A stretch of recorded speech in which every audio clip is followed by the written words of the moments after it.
So today we're going to talk about the Scarlet Letter, chapter 7 through 12, as we just read, and we are happy to talk about them. So, what do you remember from chapter 7?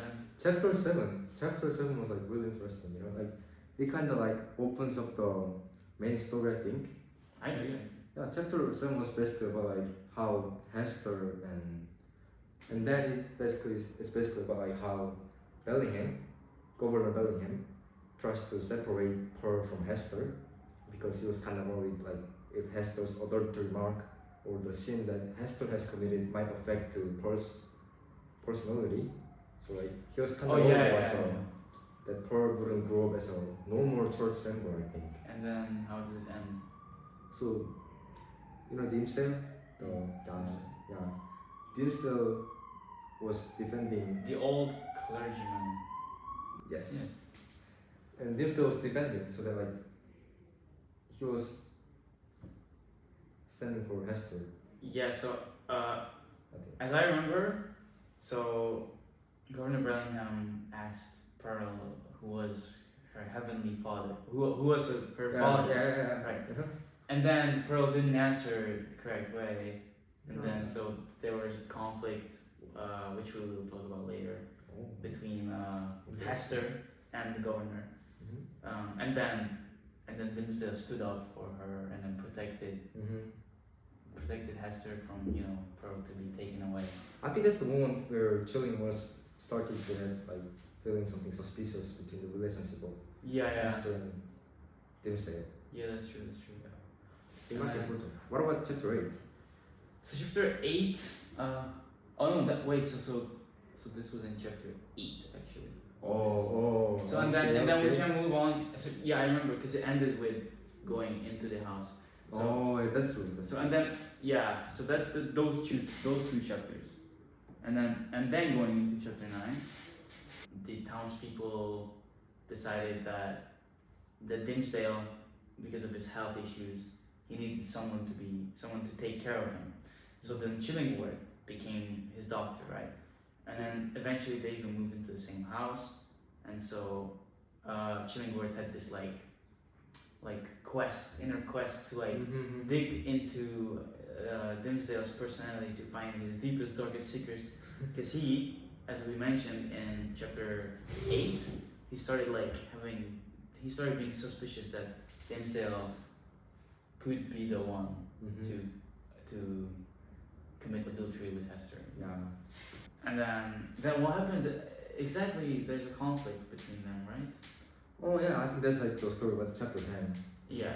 Chapter 10 was about. Oh, you're right. Yeah. Dimsdale and Chilling was. So they became pregnant. They started living in the same house. They moved to the same house, and from that point, Chilling was actually starting to kind of asking Dimsdale directly by saying that, the reason why I cannot fully recover you is because you have something hiding in your heart. Oh, right. So, and Dimsdale was kind of mad. He was so outrageous and mad. Yeah. And he said it's only God who can find out the spiritual whatever. That was basically chapter 10. And Dimsdale was sleeping one day, and Chilling was opened Dimsdale's shirt, and he found something. Yeah, but we don't know what it is. We don't know what that is. But interesting. Yeah. And chapter 11, it was basically about Dimsdale, Dimsdale, how he felt guilty after committing adultery, which kind of confirms that he was the father of the Pearl. And he had a secret room which he punishes himself with a whip. Do you want to add something? No, I completely agree. It's about his conflict with himself, really, Yeah. Which we will see later. A lot of conflicts. What about chapter 12? Chapter 12 was interesting because that was sort of the resolution of Hester's inner conflict and Dimsdale's inner conflict, and they just meet up, right? On the scaffold. And that's where they're standing up, all three of them, right? Pearl, Hester, and Dimsdale, as they should have been.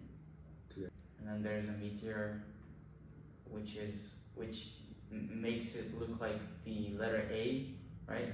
And everyone thought it stood up for angel, but actually for adultery, because 3 of them. Yeah. I just want to say like Dimsdale was first there praying overnight, and I think he was so stressed about the adultery thing, so like, he was praying overnight and kind of like screaming that I was the one who did it. Right. To try to free himself, and then Hester came. Right. Also, like, there was chilling was watching them. Watching them the whole time? Yeah, not the whole time. Maybe the whole time. Okay. I mean, this is going to a resolution, really. I mean, like, there was a lot of conflicts, right? Yeah. Yeah, we mentioned like 2 conflicts and. Yeah, now let's talk about them deeper. First one, what was it? The first one we talked about was Hester and Governor Bellingham. Right. Like basically about how Bellingham wanted to separate Pearl and Hester. It was kind of like. Do you think this was the main conflict? It was kind of like subordinate because the book just talked about it for like in a single 2 pages. Yeah. But it's like man versus man, humans, and it's kind of important that. I mean, it is important because that's why Chillingworth started to be suspicious. But throughout the book, not really. So short. Not really. But then there was also right after that, or like 1 or 2 chapters after that, there was the Chillingworth and Dimsdale conflict, right? Which was basically, as we mentioned, that Dimsdale was like trying to figure out Chillingworth's like secrets, Well, he didn't want to share it, and then it resulted in a conflict because Dimsdale got really angry. That he was like hurting his personal space. I don't think this is the main conflict either. It was important, by the way. What do you think? It was kind of important, like how it kind of shows that how Chillingworth is trying so hard to find out who the father is. Yeah. And it was like 7 years after he 7 years to the. And we shouldn't forget about the Pearl versus society. Oh, right. Like before the 7-year thing happened. And that could be like a main sort of conflict. It's kind of in between, I think. Because I mean, Pearl represents adultery. There's like sort of the living creature or something of their sin. So it's basically about like how townspeople try to make fun of her or bully her, like how Pearl is different, right? Yeah, and like Pearl was like kind of, how should I say, like trying to fight against it or like rebel or revenge, not revenge, but like fight back, force fight back. That's true. I mean, it's basically like man versus society conflict, I think. And then Dimsdale versus himself. That's special conflict.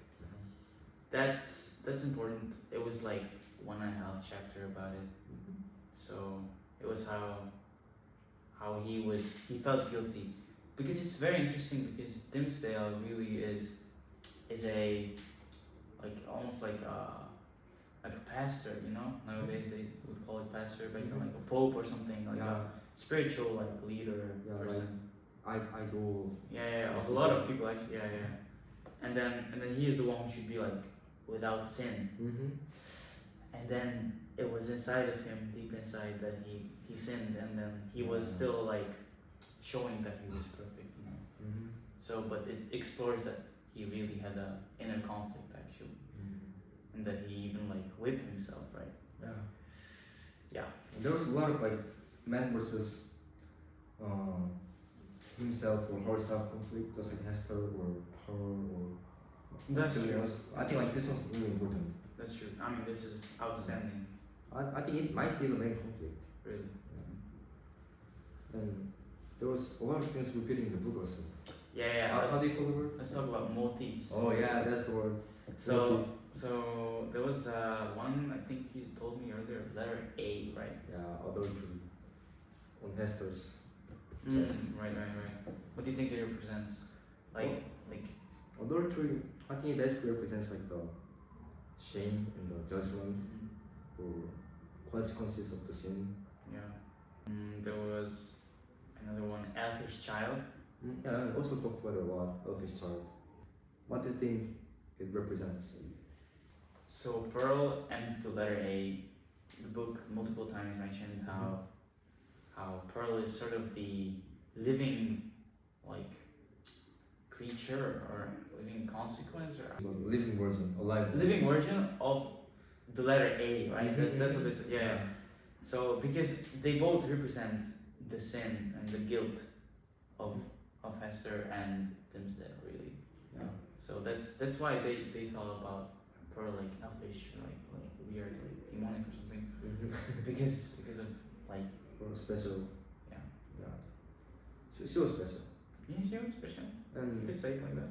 the book talked about scaffold a lot, you know. Mm. Scaffold was the place where Hester got punished, Mm. humiliated. Mm. And also, scaffold came back again in the chapter 12, with the place where they all met, Yeah, you know, right. the Hester, Paul, Dimmesdale.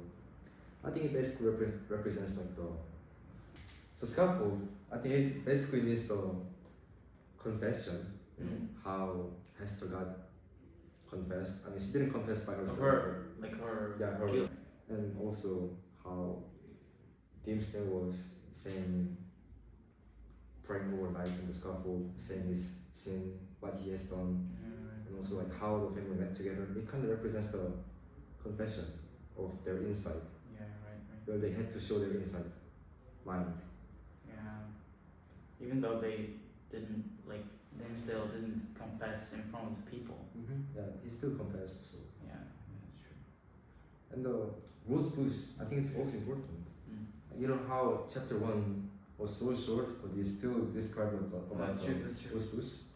I think it basically means like the rebellion or defiance against the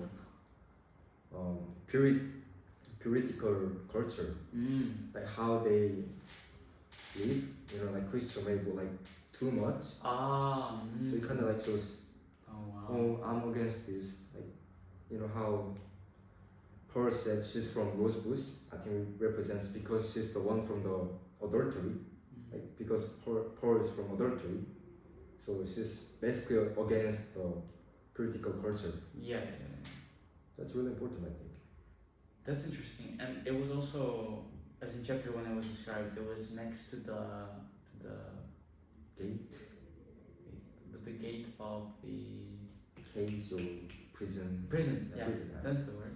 So where Hester was kept, right? That's important, yeah. So that was it for today's podcast. Yeah, thank you for being with us. This was Jihu John. This And was Ruben. I hope you enjoyed it. Thank you.